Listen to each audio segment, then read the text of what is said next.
Pēc apjomīgiem sagatavošanas darbiem uzsākts nākamais būtiskais Vāgnera nama atjaunošanas posms – ēkas pamatu pastiprināšana. Apmetuma demontāžas laikā atklājās, ka ēkas konstrukciju stāvoklis ir sliktāks nekā sākotnēji paredzēts. Tika īstenota virkne risinājumu, lai novērstu kritiskākās problēmas un nostiprinātu ēkas konstrukciju pirms pamatu pastiprināšanas darbiem.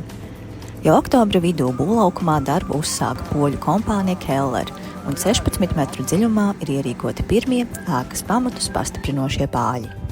Pamatu pastiprināšana tiek veikta ar dziļās grunts stabilizācijas metodi, kuras laikā grunts tiek samaisīta ar cementa javu.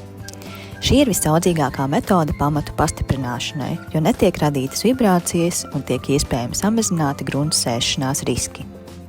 Tomēr process ir laikietilpīgs un sarežģīts, jo darbs jāveic vēsturiskā apbūvē un dūņainā gruntī, līdzās Rīdzenes upes gultnei. Darbus plānots veikt 2 posmos.